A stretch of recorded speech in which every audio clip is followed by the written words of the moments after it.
హైదరాబాద్ హెచ్ఏసీసీలో నేటితో cyber security సదస్సు ముగియనుంది. మరిన్ని వివరాలు మా ప్రతినిధి శ్రీనివాస్ ప్రత్యక్ష ప్రసారం ద్వారా అందిస్తారు.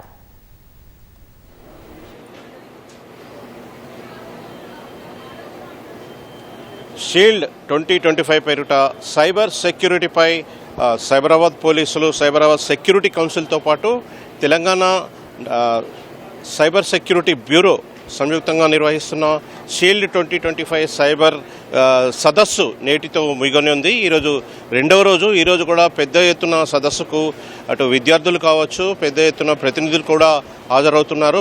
మొత్తంగా అయితే జాతీయ స్థాయిలో జరుగుతున్న ఈ సదస్సుకు 14 రాష్ట్రాలకు చెందిన పోలీస్ అధికారులు, అదేవిధంగా వివిధ అంకుర సంస్థలకు చెందిన ప్రతినిధులు కూడా పాల్గొంటున్నారు. ప్రధానంగా ఈ సదస్సులో సైబర్ భద్రతతో పాటుగా సైబర్ నేరాల నియంత్రణకు తీసుకోవాల్సిన చర్యలపై పెద్ద ఎత్తున ప్రతినిధులు చర్చిస్తున్నారు. పెద్ద ఎత్తున ఈ సదస్సు జాతీయ స్థాయిలో ఎంతగానో ఉపయోగపడుతుందని ప్రతినిధులు అభిప్రాయపడుతున్నారు. నిన్న ముఖ్యమంత్రి రేవంత్ రెడ్డి సదస్సును ప్రారంభించారు.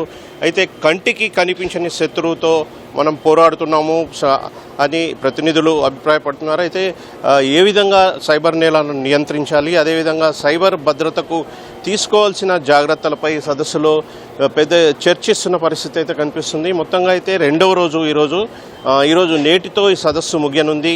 2 రోజుల పాటు జరుగుతున్న ఈ సదస్సులో అనేక అంశాలను చర్చించిన పరిస్థితి. సైబర్ భద్రతతో పాటుగా అయితే నేరాల కట్టడికి తీసుకోవాల్సిన జాగ్రత్తలు ఏంటి, ఏ విధంగా భద్రతగా ఉండాలి, ప్రధానంగా అవగాహన ఎందుకు ముఖ్యమని, సైబర్ నేరాలపై అవగాహన ఇక ఎంతో ఉపయోగపడుతుందని ఈ సదస్సులో, అదేవిధంగా అవగాహనతో పాటు తీసుకోవాల్సిన భద్రతపై వివిధ అంకుర సంస్థలు పెద్ద ఎత్తున స్టాల్స్ కూడా ఏర్పాటు చేసిన పరిస్థితి.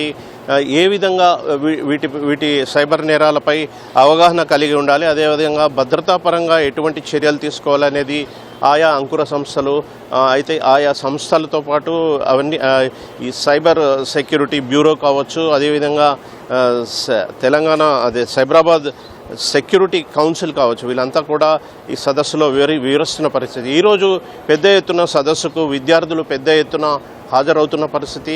అయితే విద్యార్థులకు కూడా పెద్ద ఎత్తున ఈ సైబర్ నేరాలపై వీటి నియంత్రణతో పాటుగా భద్రతపై అవగాహన కల్పిస్తున్నారు.